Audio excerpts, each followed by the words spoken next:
Chowmein বনাবলৈ লৈছো guys, কিন্তু কাৰেণ্ট নাই। আন্ধাৰত ব্লগিং কৰি ভাল লাগিছে। নমস্কাৰ, মই Rupjyoti and welcome to my blog. আজি ৰাতিপুৱা শুই উঠাৰ পৰা এই জুবিনদাৰ যিটো গণেশগুৰিত যে অভাৰব্ৰিজৰ তাত যে ফটোখন যে মহাৰাৰ পৰা সেই বাতৰিখিনি চাই কিবা মাথাতে কাম নকৰা হৈ গৈছে। কি জাপানৰ মানুহে এইবোৰ ঠিক ভাল কথা ন, আমাৰ কাৰণে গৌৰৱৰ বিষয়। সেই বুলি জুবিনদাৰ ছবিখনৰ মহাৰে বুলি কি পালে বস্তুটো জুবিনদাৰ ফটোখনে কি গুৱাহাটীখন বিকৃত কৰিছে নেকি? জুবিনদা অসম জুবিন। জুবিনৰ নামৰ বাবে আমাৰ অসমখন বেছি ধুনীয়া যেন লাগে। অসমৰ গানবোৰ বেছি ধুনীয়া যেন লাগে। জুবিনৰ বাবে আমাৰ অসমখন বেছি বিখ্যাত যেন লাগে। জুবিনৰ বাবে আমাৰ শিল্পীসকল জাপানৰ মানুহ তাতে ভাবিব ন, এই মানুহজন কোন? চবতে তেওঁৰে ফটো, কিবা এটা তেওঁৰ সত্তা আছে ন। অসমত এনেকুৱা এজন সত্তা আছে যাৰ বাবে মানুহ ইমান পাগল। দোকানে, দেৱালে, দলঙে, অভাৰব্ৰিজত চব সকলোতে তেওঁৰে ছবি। কিবা গৌৰৱৰ বিষয় ন। কিন্তু তাত জুবিনৰ ফটোখন মোহাৰি পেলাইছে, কি আচৰিত মামাক বেয়া নাপাওঁ, ভালেই পাওঁ। ক'ব পাৰি যে তেওঁ এতিয়া এনেকুৱা এজন মুখ্যমন্ত্ৰী যাক একদম কি প্ৰতিযোগিতা দিব পৰাকে অসমত এনেকুৱা মানুহ নাই। ঠিক আছে, তেওঁ বহুত ভাল কাম কৰি আছে আৰু কৰি থাকক, আমিও সেইটোৱে বিচাৰো। কিন্তু কৰবাত নহয় কৰবাত বৰ্তমান একনায়কত্ববাদ শাসন আৰম্ভ হৈছে নি বাৰু? মানুহৰ কথা কোৱাৰ অধিকাৰ, আন্দোলন কৰাৰ অধিকাৰ, প্ৰশ্ন সোধাৰ অধিকাৰখিনি কৰবাত নাইকিয়া হৈ গৈছে নি বাৰু? কেতিয়াবা কিন্তু তেনেকুৱা অনুভৱ হয়। আৰু যে বস্তুৰ দাম বৃদ্ধিটো পেট্ৰলৰ দাম 4 টকা 2 টকাহে বাঢ়িছে, কবলৈ সহজ। কিন্তু 2 টকা 3 টকা পেট্ৰলৰ দাম বৃদ্ধিয়ে গোটেই চিষ্টেমটোত প্ৰভাৱ পেলায়। তাৰ পৰাইতো গেলামালৰ বস্তুৰ দাম বৃদ্ধি হয়, গাড়ী ভাড়াৰ বৃদ্ধি হয়, খেতি কৰা ট্ৰেক্টৰ হালৰ চাহ বৃদ্ধি হয়। ইমানখিনি তেলৰ দাম বৃদ্ধিয়ে ইমানখিনি প্ৰভাৱ পেলাব পাৰে মানুহে ভাবিব নোৱাৰে। মধ্যবিত্ত আৰু দুখীয়া মানুহৰ কি হব? এবাৰ ভাবি চাইছেনে কি হব? সেই অৰুণোদয় 3000 টকা, গোটৰ 10,000 টকাৰে চলিব পাৰিবনে? এটা চিলিণ্ডাৰ, এটা গেছ 1550 টকা দি, 1250 টকা দি কিনিব পাৰিবনে তেওঁলোকে? পাৰিব জানো? নোৱাৰে। অহা বছৰলৈ চাগে খেতিও কৰিব নোৱাৰিব, যিহেতু যোৱা বছৰ আছিলে ট্ৰেক্টৰ হালৰ দাম 350 টকাই, চাহ হালৰ এতিয়া হলগৈ 400। যোৱা বছৰ হয়তো 500 হবগৈ। দামটো বৃদ্ধিয়ে হব, নকমে ন। যুদ্ধৰ নামত মানুহখিনিক ইমান ঠগি আছে, মানুহখিনিয়ে গমেই পোৱা নাই, কিন্তু নিজে এনজয় কৰি আছে। আৰু এই যে আন্দোলনকাৰী সকলৰ ওপৰত যে যিসকলে কুৱেশ্যন কৰে, যিসকলে বিৰোধিতা কৰে, তেওঁলোকৰ ওপৰত যে লাঠি চালনা কৰে, সেইখিনি কেনেকুৱা স্বভাৱ? মানুহৰ কি আন্দোলন কৰাৰ, কথা কোৱাৰ, প্ৰশ্ন কোৱাৰ অধিকাৰ? আন্দোলনকাৰী সকলৰ ওপৰত যে যিসকলে কুৱেশ্যন কৰে, যিসকলে বিৰোধিতা কৰে, তেওঁলোকৰ ওপৰত যে লাঠি চালনা কৰে, সেইখিনি কেনেকুৱা স্বভাৱ? মানুহৰ কি আন্দোলন কৰাৰ, কথা কোৱাৰ, প্ৰশ্ন কোৱাৰ অধিকাৰ নাই জানো? সেইখিনিত আমাৰ মৌলিক অধিকাৰ, কিন্তু চৰকাৰে জানো সেইখিনি অধিকাৰ এতিয়া প্ৰদান কৰিছে? ষ্টুডেণ্টৰ ওপৰতো লাঠি চালনা কৰি দিয়ে, কোনো কুৱেশ্যন কৰিব নোৱাৰে, কোনো প্ৰটেষ্ট কৰিব নোৱাৰে। গণতান্ত্ৰিক চৰকাৰত সেয়া জানো এটা মানুহ কেৱল অন্নবৰতে অকল পইচা চিন্তাত থাকে, কেনেকে খাম, কি হব, জীৱনটো কি হব। আৰু আজিকালি চৰকাৰৰ ওপৰত কুৱেশ্যন কৰিলে মানুহে কংগ্ৰেছ, বিজেপি বুলি কয়। সেইটো কেনেকুৱা কথা? ভোট আমি দিছো, চৰকাৰ আমি গঢ়িছো, প্ৰশ্ন সোধাৰ অধিকাৰ, বিৰোধিতা কৰাৰ অধিকাৰ আমাৰ আছে চৰকাৰৰ ওপৰত। বিজেপিৰ কথা কিবা এটা কলে বা কংগ্ৰেছৰ কথা কিবা এটা কলে, বিজেপি কংগ্ৰেছী তেনেকুৱা হয় নহয়। বিজেপি আৰু কংগ্ৰেছ ভাৰত নহয়, তেওঁলোকে দেশখন শাসন কৰিছে, তেওঁলোকৰ শাসন কাৰ্যত বহুওৱা হৈছে। কিন্তু মানুহে এতিয়া সেইটো বুজি নাপায়। আমি যদি এতিয়া চৰকাৰৰ পৰা যদি কিবা এটা কুৱেশ্যন কৰো, কিবা এটা ষ্টেটাছ লগাও, তেতিয়া মানুহে ভাবিব এই বিজেপিক ভাল নাপায়, বিজেপিক ভোট দিয়া নাই, এই কংগ্ৰেছক ভাল পায়। কিন্তু আমি যে কংগ্ৰেছৰ শাসন ভালকে পোৱাই নাই, আমি শাসন পাইছো, কিন্তু কংগ্ৰেছে শাসন কৰা সময়ত আমি ইমান কথাখিনি বুজিব পৰাকে, জানিব পৰাকে ডাঙৰ হোৱা নাছিলো। যেতিয়া কংগ্ৰেছ শাসনৰ পৰা নামিছিলে, তাৰ এবছৰমানৰ আগত চাগে আমি মেট্ৰিক দিছিলোহে, তেতিয়া আমি একো নাজানো। এতিয়া আমি যিখিনি দেখিছো, যিখিনি জানিছো, আমি সেইখিনিৰ ওপৰত আমিতো কুৱেশ্যন কৰাৰ অধিকাৰ আছে ন। তাত কংগ্ৰেছ বিজেপি বুলিতো একো নাই।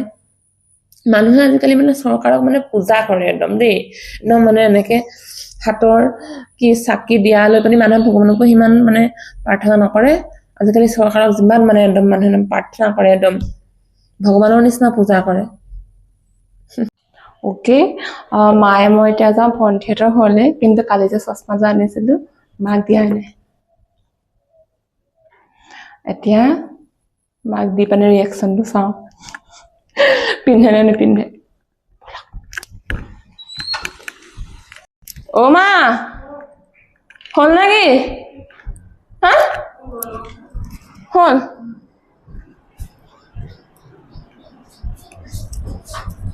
এইটো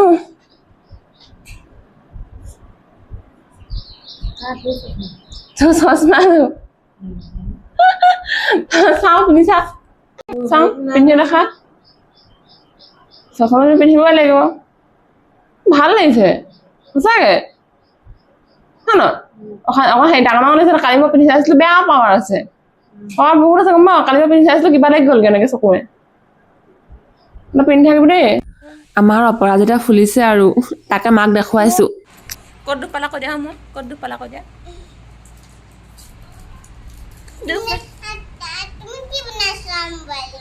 তোমাৰ ভিডিঅ' বনাইছিলো, তুমি ক'ত দুখ পালা কোৱা। তোমাক দেখাবলৈ আকৌ।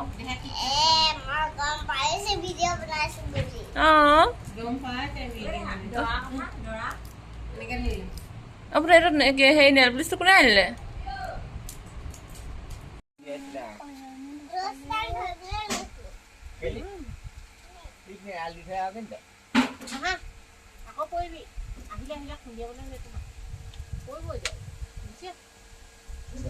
চুচৰা আনিব, চুচৰা আনিব। অ চাই এজনী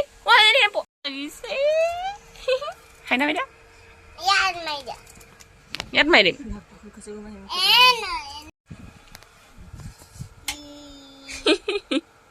এডোখৰত দুখ পালা, তই কেনেকে পৰিলা? তুমি নিজে পৰিলা নে কোনে পেলালে?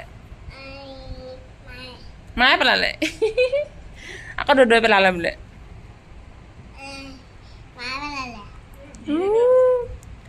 ডাক্তৰ ঘৰত কালি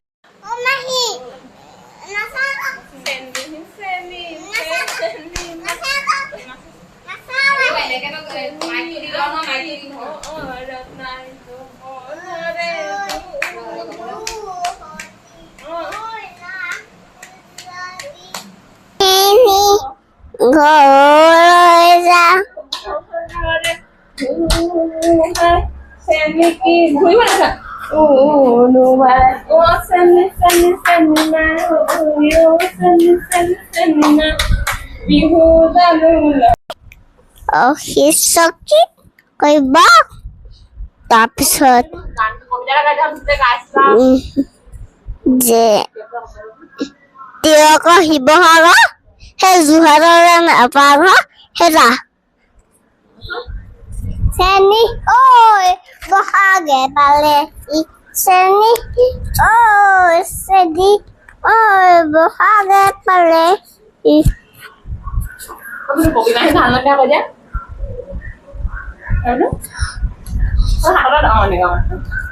চেনী ঘৰ আছো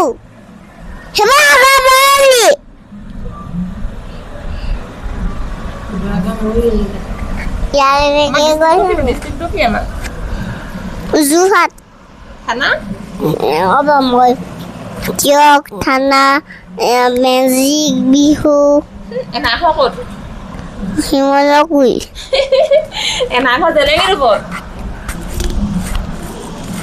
হেল্ল' গাইছ, আজি আমি ভিডিঅ' নবনাও। মোৰ বাৰ্থডেলৈ আহিবা। মোৰ বাৰ্থডেলৈ নাহিবা। মোৰ বাৰ্থডে জুলাই 6 তাৰিখে। শিৱসাগৰ মোৰ বাৰ্থডে কেকটো পেহি আহিব। কোনে দিব কেকটো? কোনে দিব কৈ দিয়া। কেকটো দিদিয়ে দিব নে পেহিয়ে দিব? বাৰ্থডে কেক কোনে দিব?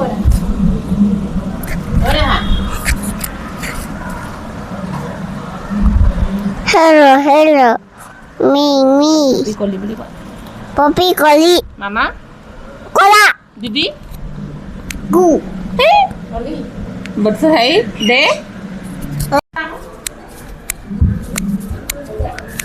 বলিবা হেল্ল' গাইস বুলি কৈ যা আকৌ Hello, guys. Is you? এ মা বোলে গৈ আছে বুলি কোৱা You are মাইকটো লৈ লোৱা বহিবা হেল্ল' কৈ দিয়া এই কৈ দিওঁ ৰ Zajumna. আকৌ কোৱা মাইকত কোৱা দে তুমি Zajumna. এইবিলাক কা Zai. Oi. Hola. জুবিনা কোনা নাই জানো ব্ৰু Hobby. Chi. Ah. Do. Ama. Didi. জি দি Ta. Didi. জি দি হেই জি দি হেই টেবুলত নিমখ কৈ কৈ ভাবনা Cancel mule. মলে না না আই দালকে না লগে আনিছো Itu.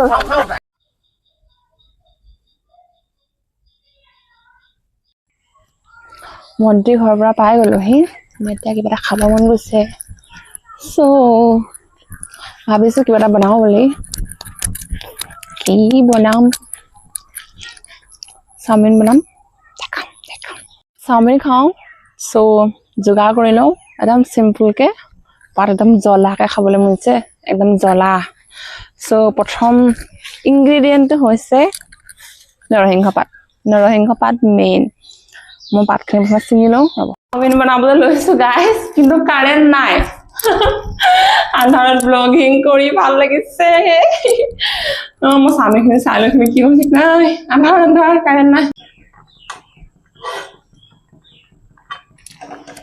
হৈ গ'ল ৰাইজ হৈ গ'ল বইলটো হৈ গ'ল বাট ইয়াৰ এতিয়া কামটো হৈছে ইয়াক ঠাণ্ডা পানীত গাটো ধুৱাই দিব লাগিব নহ'লে ই পেটেকা হৈ যাব ন চ' ইয়াক আনিছোঁ পুৰা ঠাণ্ডা পানীলৈ ইয়াত ঠাণ্ডা পানী ঢালি দিম গৰমত একদম বহুত ভাল পাই যাব মই যে মানে ফাষ্ট ফুড বস্তুটো খাই ভাল পাওঁ কিন্তু কি হয় মই যিহেতু নন ভেজ নাখাওঁ আৰু ফাষ্ট ফুড দোকানবোৰত প্ৰায় মানে একেখিনি তেলতে চব বনোৱা হয় চিকেন বনোৱা তেলতে কি হয় মানে চিকেন বনোৱা তেলতে পৰঠা ফাষ্ট ফুড একেখিনিতে বনোৱা হয় সেইবাবে মই বাহিৰত খোৱা নহয় যেতিয়া খাব মন যায় মই ঘৰতে একদম চিম্পুলকৈ বনাই খাব ট্ৰাই কৰোঁ আৰু এইখিনি পানী ঢালি হৈ গ'ল এতিয়া মই ইয়াৰ মছলাখিনি যোগাৰ কৰি লওঁ ন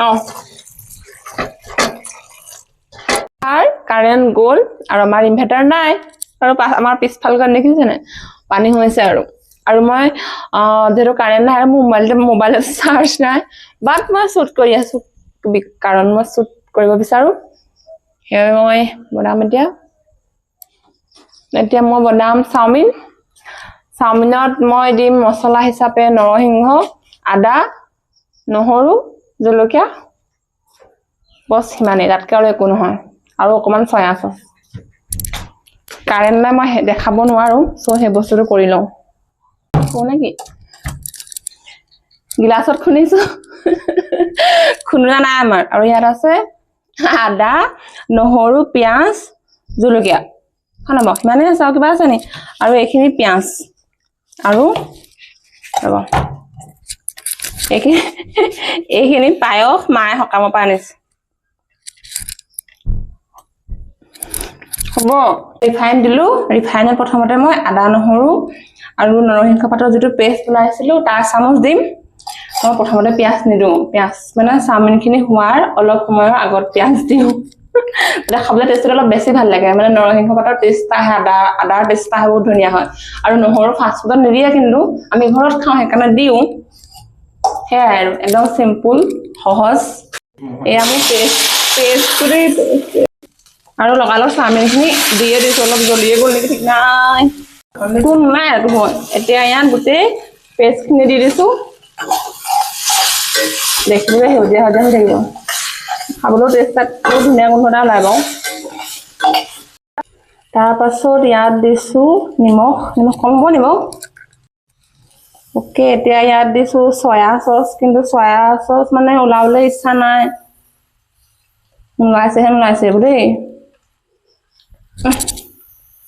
ওলাব না এয়া আমাৰ সয়া সস বহুত জোৰ কৰি উলিয়াইছো ওলাবলৈ মন নাই মন গৰে কালি যে চাওমিন বনাই আছিলো আমাৰ ঘৰত কাৰেণ্ট নাছিলে আৰু মোৰ মোবাইলটো চাৰ্জ নাছিলে মোবাইলটো ছুইচ অফ হৈ গ'ল কিন্তু মোবাইলটো ছুইচ অফ হৈ গ'ল তাৰপিছত আকৌ ৰাতি মই নকলোৱে আৰু ৰাতি শুই গ'লো সোনকালে চ' সেইটোৱে আৰু সয়া চচ দিয়াৰ পাছত পিঁয়াজখিনি দি দিলোঁ আৰু হৈ গ'ল চাওমিন আৰু আপোনালোকে এবাৰ তেনেকৈ ট্ৰাই কৰি চাব মই সঁচাকৈ কৈছোঁ বহুত খাবলৈ বহুত ধুনীয়া টেষ্টি হয় মানে দোকানতকৈ খাই ভাল পাব গম পাইছে মানে পেষ্টটো প্ৰথমতে বনাই ল'ব নৰসিংহ পাত দিব অকণ সৰহকৈ দিব আদা দিব নহৰু দিব জলকীয়া দিব পূৰা সেইটো খুন্দিব খুন্দি পানি প্ৰথমতে তেলত তাৰ পেষ্টটো দিব তাৰপিছত চাওমিন দিব তাৰপিছত আকৌ তাৰ পেষ্টটো দি দিব তাৰপিছত সয়া চচ দি দিব নিমখ তেনেকৈ দি দিয়ে আৰু তেনেকৈ বনাব এবাৰ ট্ৰাই কৰি চাব ভিডিঅ'টো ৰাতিপুৱা মানে কথাটো ৰাতিপুৱা মই ভালকৈ এণ্ডিংটো কৰি দিছোঁ আৰু আজি তেনেকৈ ভিডিঅ' শ্বুট কৰা নহ'ল আৰু আজি মোৰ ডে 8 আৰু মোৰ আজি ডেটো তেনেকেই মানে কমপ্লিট হ'লগৈ আৰু তেনেকৈ শ্বুট কৰা নহ'ল আৰু কথাটো হ'ল যে ভণ্টি ঘৰলৈ গৈছিলোঁ ভণ্টিৰ ছোৱালীজনীয়ে অলপ মূৰত আঘাত পালে সেইবাবে গৈছিলোঁ আৰু তেনেকৈ শ্বুট কৰাও নহ'ল তেহেঁতৰ ঘৰত অলপ তাইৰ ধেমালিবোৰ শ্বুট কৰিছিলোঁ সেইখিনিকে মই দি দিছোঁ যদি ভাল পায় ভিডিঅ'টো চাব আৰু লগতে মোৰ চেনেলটো ছাবস্ক্ৰাইব কৰি দিব থেংক ইউ